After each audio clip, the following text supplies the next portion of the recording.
Assalomu alaykum do'stlar. Biokimyo nazariy savollari. Birinchi savol. Tirik organizmlarda moddalar almashinuvi, metabolizm qanday asosiy jarayonlarni o'z ichiga oladi? Tirik organizmlarda sodir bo'ladigan moddalar almashinuvi, ya'ni metabolizm, bu tirik organizm hayoti uchun zarur bo'lgan barcha kimyoviy reaksiyalar yig'indisi hisoblanadi.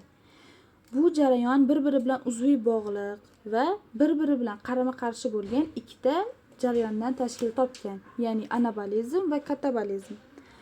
Anabolizm bu oddiy moddalardan murakkab moddalar hosil bo'lish jarayoni hisoblanadi.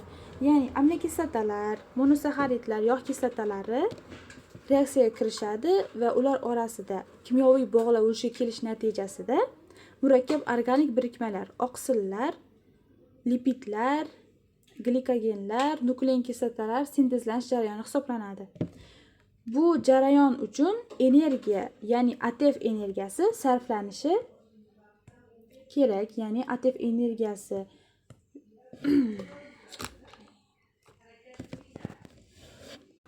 bu jarayon uchun tashqaridan energiya, asosan ATF shaklidagi energiya sarflanishi talab etiladi, ya'ni ATF sarflanadi. Endi oqsillar sintezi, replikatsiya, glyukoneogenez jarayonlari ham aynan anabolizm natijasida yuzaga keladi. Keyingisi bu katabolizm. Katabolizm dissimilyatsiya yoki energetik almashinuv ham deb ataladi.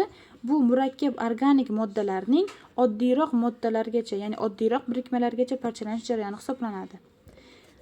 Katabolizm jarayoni bu parchalanish natijasida kimyoviy bog'larning uzilishi va energiya ajrab chiqarilishi, ya'ni asosan ATF energiyasi, ya'ni ATF molekulalar to'planadigan energiyaning ajrab chiqarilishi bilan boradigan jarayon hisoblanadi.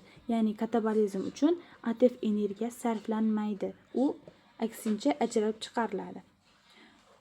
Katabolizmga misol qilib glikoliz, Krebs sikli, yog' kislotalarining beta boshqarilishlari, ya'ni beta oksidlanishlarini keltirishimiz mumkin. Ya'ni anabolizm bu moddalarni hosil bo'lishi, ya'ni yirik molekulyar moddalarni hosil bo'lishi, katabolizm esa ana shu hosil bo'lgan moddalarni, ya'ni organik birikmalarning parchalanish jarayoni hisoblanadi.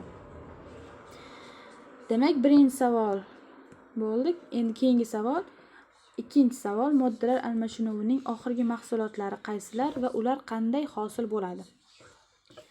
Moddalar almashinuvi, ya'ni metabolizm natijasida, ya'ni metabolizm sodir bo'lgandan so'ng oxirgi yakuniy bosqichlarda hosil bo'lgan metabolitlar, ekskretlar deyiladi. Ular asosan turli xil birikmalardan, makromolekulalardan turli xil ekskretlar hosil bo'ladi.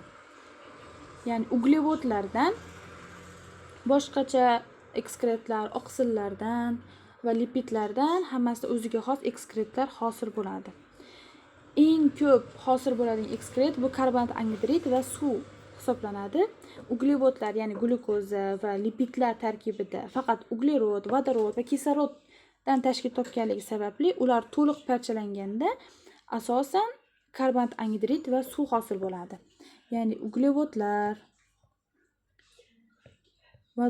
uglerod, vodorod va kisloroddan tashkil topganligi sababli bulardan asosan karbonat angidrid va suv hosil bo'ladi. Ya'ni uglevod, oqsil, lipid. Mana shu uchalasidan karbonat angidrid va suv hosil bo'ladi. Ya'ni uglevodlardan qanday hosil bo'ladi? Glyukoza yoki yog' kislotalari parchalanganda asetil-CoA hosil bo'ladi. U mitoxondriya matriksida Krebs sikliga kiradi. Krebs sikli natijasida sodir bo'lgandan so'ng karbonat angidrid hosil bo'ladi. Hosil bo'lgan karbonat angidrid o'pka orqali tashqariga chiqarib yuboriladi. Endi bu jarayonda hosil bo'lgan vodorod protonlari va elektronlar esa mitoxondriyaning ichki membranasiga o'tadi va nafas zanjiri, ya'ni ETZ, elektron transport zanjiriga kiradi va u yerda yakuniy elektron bilan birikib suv hosil qiladi. Ya'ni ETZda suv hosil bo'ladi. Endi qolgan organik birikmalarning parchalanishidan hosil bo'lgan ekskretlar azotli ham deyiladi. Azotli almashuv mahsulotlariga mochevina, sidik kislotasi, kreatinin, ammoniy kiradi. Bu moddalar tarkibida asosan azot bo'ladi. Azot bo'lganligi sababli bular azotli almashuv mahsulotlari ham deyiladi. Bulardan eng ko'p hosil bo'ladigani bu mochevina hisoblanadi, ya'ni aminokislotalar parchalanganda hosil bo'ladi. Ya'ni aminokislotadan hosil bo'ladi mochevina. Mochevina hosil bo'ladi. Bunda aminokislotalar parchalanganda dastlab zaharli bo'lgan ammiak ajraladi. Jigarda maxsus fermentativ sikl, ya'ni Ornstein sikli, mochevina sikli ham deyiladi. Bu orqali ammiak zararsizlantiriladi va mochevinaga aylanadi. Bu jarayonni keyingi savollarda batafsil ko'rib chiqamiz.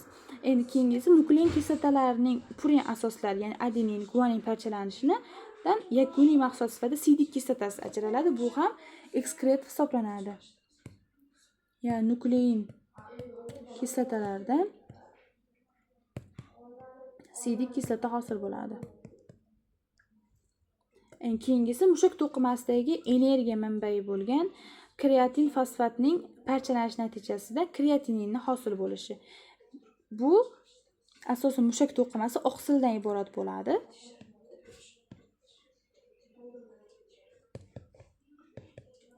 Mushak to'qimasidan kreatinin.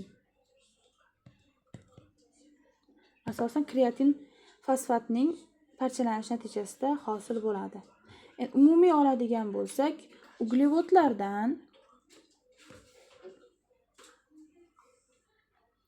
uglevod parchalanishidan karbonat angidrid, suv, lipidlarning parchalanishidan ham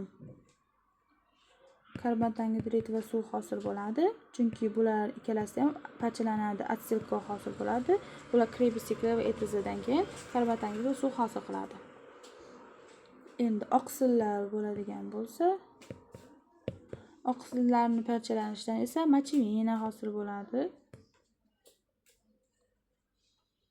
Mochevina, bunda ham karbonat angidrid, suv va ammoniy tuzlari.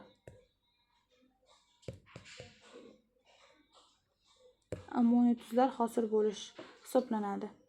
Bu barcha ko'rib chiqqanlarimiz bizda metabolizmni ikkita jarayoni va mana shu metabolizm natijasida hosil bo'ladigan so'nggi yakuniy ekskretlarni turlari va ularning qanday hosil bo'lishi hisoblanadi.